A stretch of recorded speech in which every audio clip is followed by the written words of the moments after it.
Counter-Strike mapping at its core always came from the community. With some exceptions, the new maps we see today come from the workshop. Even the classics were once born from the community. As in the beginning, CS was still a fan-made mod like any other that didn't have a dedicated level design team. Mappers were either associates of the developers or fans that were able to show potential in making something official. This is why the official map pool in the original CS is made by so many different people. And even though the player base loves sticking to what they know best, over time, many other maps would become popular across all kinds of game modes. Unfortunately, in most cases, their makers would have maybe one banger and then never be heard from again. It was a strange time. Some would create purely as a hobby, others would only feature their maps on specific clan servers, but adoption by the broader community was a very difficult thing to achieve. Exceptions do exist, because there were a few legends out there whose skills and refined style continuously impressed, names that will be remembered. So allow me to put on the nostalgia glasses for you, and let's get going. I feel it's best we start with arguably the most famous of all, Nathaniel Miller, aka Nipper. Surely somebody out there is giggling and kicking their feet at the unfortunate arrangement of letters here. Anyway, if you've played CS for long enough, you must have stumbled upon at least one of his maps, whether unknowingly or not. One thing is for sure though, his art definitely leaves an everlasting impression. You see, while most of the community was focused on creating the next best competitive defuse map, the toughest KZ challenge, or the next big game mode, Nathan saw Hammer as a canvas to spill his imagination on. Over 150 levels of GoldSrc goodness ranging from simple boxes to surreal worlds only he can come up with. There's a wide range of crazy contraptions suited only for the jankiest of funk vehicle battles, extensive museum experiences with a side of counter-terrorism action, small kill boxes where rounds end within seconds, and even some regular old defuse maps with a cool setting. Some say his most popular is Westwood, or maybe Blah, or Crazy Tank. My personal is HE Glass. It all depends on what you're into. There's something for everybody. Honestly, to an extent, you could just play these maps by yourself, simply walk around and explore. There's so much to see, from staircases, movie references, and missions. Each one is symbolic of an expression based on feelings and influence in the moment of creation, resulting in an expanding presentation of man's inner world that is personal yet relatable. Such a pure reflection of the depths of human imagination in a world surrounded by implications of objective standards. The man didn't care, he just made whatever he wanted, with disregard for any definition of what is a Counter-Strike map.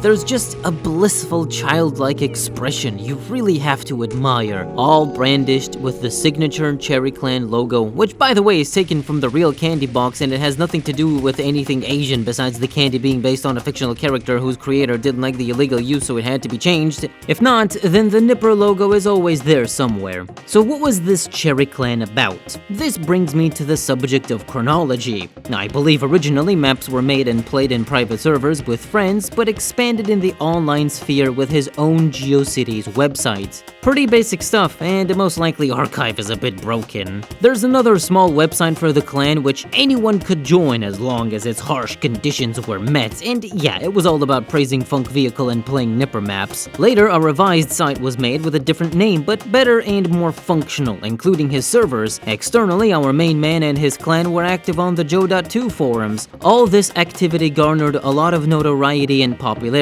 No doubt in my mind, Nathaniel was influential to the gimmicky map scene. Then later moved to making maps for CS Source, proving once again his craft stays true, even without his favorite entity, while at the same time porting his most popular ones to prevent theft. Today, you can still find him around the Steam workshop with a collection of CSGO maps, and even CS2 as of recent. It may not be 100% like the GoldSrc days, but the spirit is still there, and more than anything, shows dedication to the hobby, and that is respectable. May Funk Vehicle live in infamy.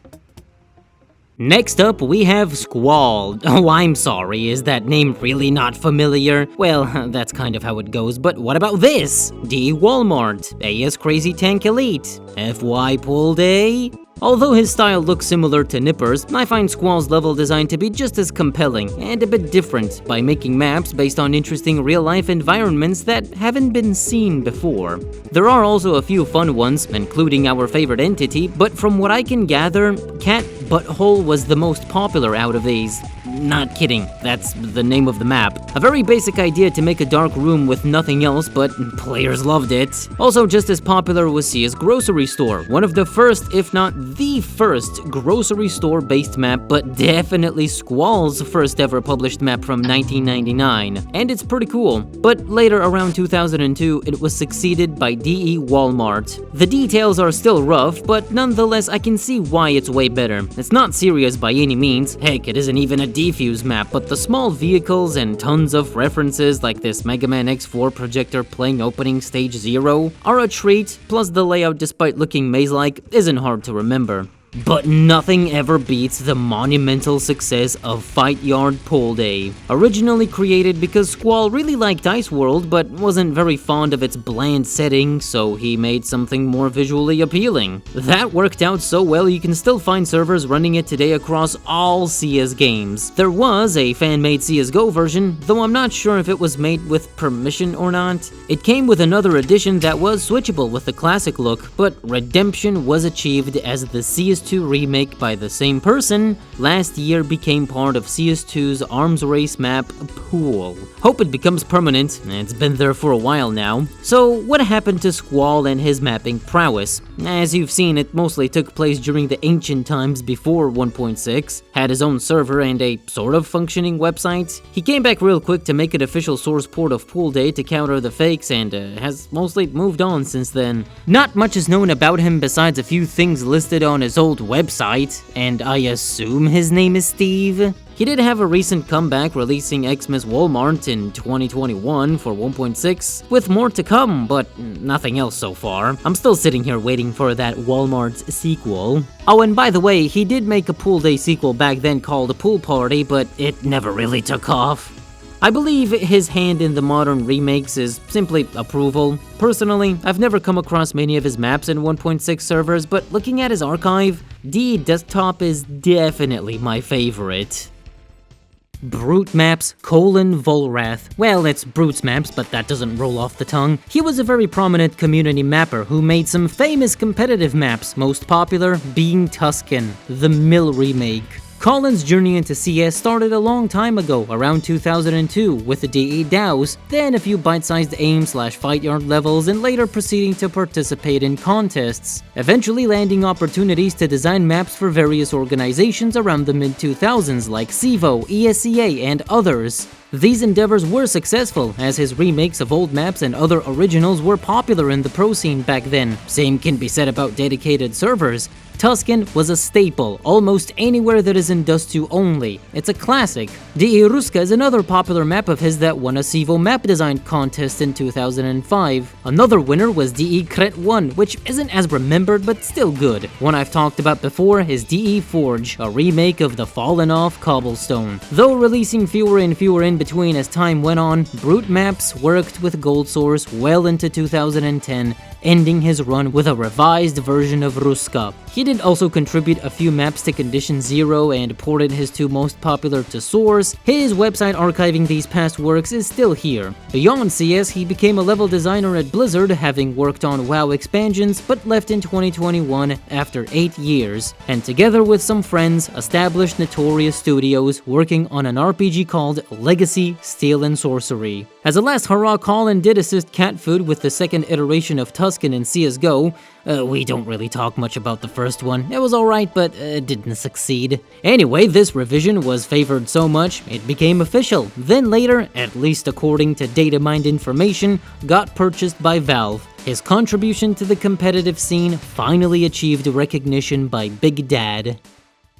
If I say the name Tatu Eugen, it probably doesn't ring a bell. Just some Romanian guy's name, right? Well, what if I told you that many backported versions of maps you might have played are by him? Tatu, or Uncle, isn't exactly what I would call legacy mapper like the rest I've talked about so far. Interestingly, his first ventures into CS mapping were for Condition 0 and Source. But down the line, he went back to 1.6, creating all kinds of challenges and fight yard boxes. Even in those early releases, we can see inclinations towards making the most out of GoldSrc's graphical fidelity. The mishmash of small projects for Death Run, Knife Arena, and various others plus occasional defuse continued for a while, then slowly shifted onto retexturing, remaking of classics, and some CSGO mapping. His 1.6 ports of CSS versions are seemingly the most popular, not the most original concept to tackle, but that did help solidify his name in the scene. Surely he wasn't the first to do this, but his contributions are the best, as it was getting to a point D-makes were picking up.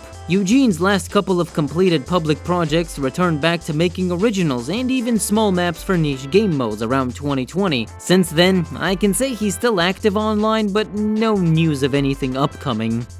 Honorable mentions go to Dolan and Skim, T1000, and THKG-Man. The old world of CS mapping is an alternate universe where various people have left a permanent mark, either astonishing with their creativity or just consistently putting out their work.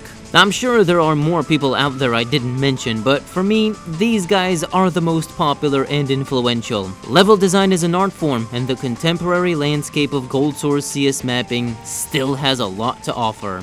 Okay, now I gotta go try and finish cleaning the inside of the laundry machine. It gets clogged and gross in there very often. It's like, ugh, why do I have to